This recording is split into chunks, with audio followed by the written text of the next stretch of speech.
Bonjour à tous, je m'appelle B.M. Mjdoberati. Aujourd'hui, j'ai le plaisir de vous accompagner dans cette présentation où nous allons aborder Platon et finalité de l'éducation. Je serai également rejoint par mes collègues que je vais vous présenter. Zariouh Nisrine, Zariouh Ptissam et Sahili Kautsar. Et nous sommes tous très heureux d'être ici pour échanger avec vous. Platon, surnommé le philosophe roi par ses idées qui traversent les siècles, ne voyait pas l'éducation comme un simple transfert de savoir, mais comme une quête de transformation intérieure. Dans cette présentation, je vous invite à explorer comment ce surnom révèle son idéal éducatif, une ascension de l'âme vers la vérité, la justice et la sagesse, finalité ultime de l'apprentissage selon lui.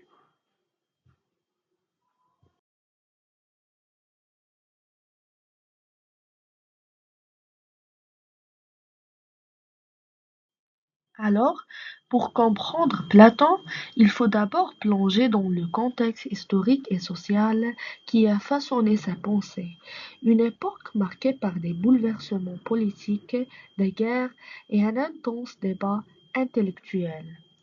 Cette période, qui s'étend du début du IVe siècle avant Jésus jusqu'à sa mort en 347 avant Jésus, est marquée par un contexte historique et social riche et complexe. Elle était caractérisée par des défis politiques, des injustices sociales, la défaite d'Athènes par Sparte. La société grecque a été évoluée d'une économie agricole à une civilisation commerciale prospère.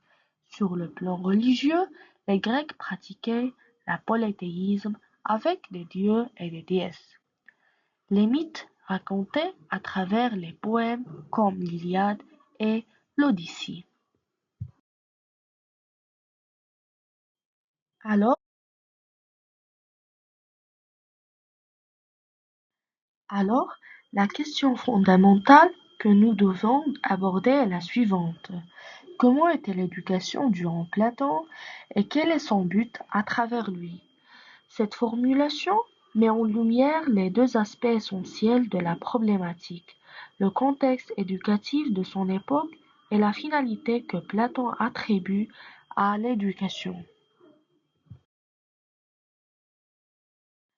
Alors, la question Alors, en ce qui concerne les objectifs de cette analyse, premièrement, c'est comprendre comment Platon conçoit-il la finalité de l'éducation pour former des individus capables de participer à la société idéale. Deuxièmement, évaluer les avantages et limites du modèle éducatif platonicien, notamment la transmission des valeurs et de la justice. Et finalement, comparer les idées éducatives de Platon avec ceux des autres sociétés contemporaines et les implications sociales de ces différences. Alors, en ce qui concerne les objets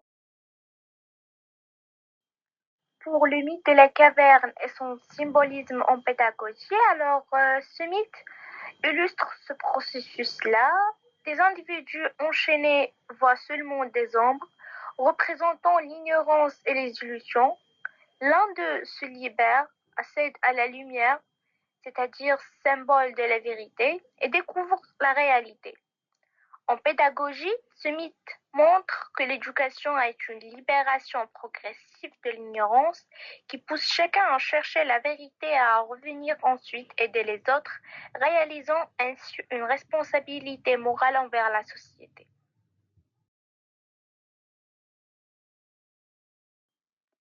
Analyse des éléments éducatifs principaux, méthode d'enseignement.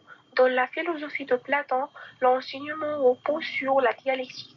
une méthode de questionnement et de dialogue qui permettent aux individus de dépasser les croyances erronées pour atteindre la connaissance. Platon utilise également des mythes comme celui de la caverne pour transmettre des idées complexes. La dialectique, en interrogeant les certitudes, pousse l'apprenant à s'élever au-dessus du monde sensible pour atteindre des vérités immuables du monde des idées. Analyse des éléments contenu éducatif. L'éducation platonicienne valorise la connaissance du soi, la maîtrise de la raison et l'accès à des vérités éternelles, telles que le bien, la justice et le beau.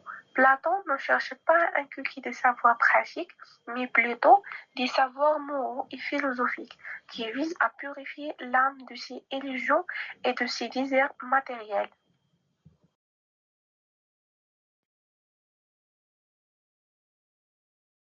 Rôle des éducateurs. Les éducateurs, selon Platon, sont des guides spirituels et intellectuels, ayant eux-mêmes atteint la connaissance du bien et ne se contentent pas d'enseigner des savoirs, mais jouent un rôle de mentor en éveillant la raison et en guidant l'âme de l'apprenant vers la vérité.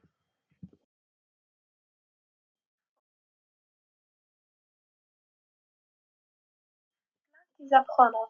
Les apprenants sont perçus comme des âmes en quête de libération et de perfectionnement. Ils sont formés non pour un rôle économique ou militaire, mais pour atteindre la sagesse et la vertu, conditions nécessaires pour devenir des membres éclairés de la société. Le processus éducatif doit leur permettre de transcender leur passion et d'acquérir la maîtrise de soi par la raison.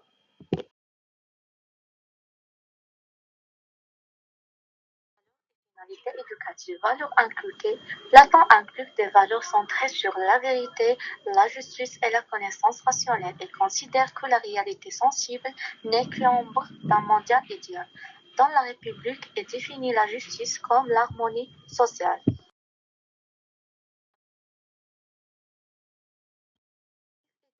Platon vise à développer la raison et à inculquer des vertus morales afin de former des individus capables de gouverner et de prendre des décisions justes pour la société.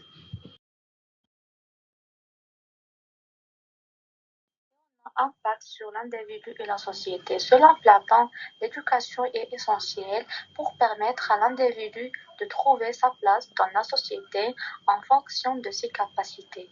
Il vise aussi à créer une société harmonieuse en assurant que chaque individu soit formé pour accomplir le rôle qui lui correspond dans la cité idéale.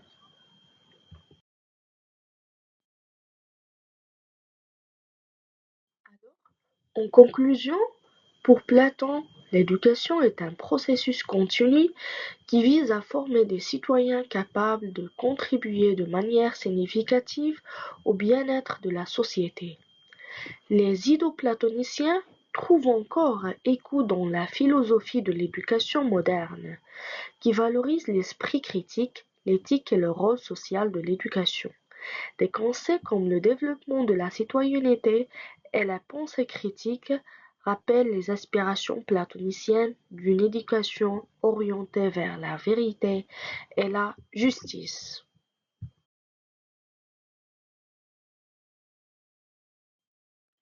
Alors, les ouvrages et ressources suivants ont contribué à l'élaboration de cette présentation et vous permettront d'explorer davantage le sujet.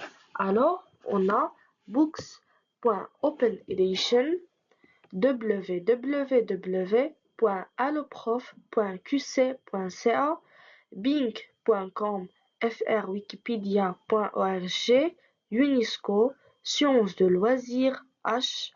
1990, Revue de philosophie de l'éducation Fiona 2008, La République 375 avant Jésus, des lois de Platon entre 360 et 347 avant Jésus, Philosophia Osviti, philosophie de l'éducation, V. Turenko et al. 2023.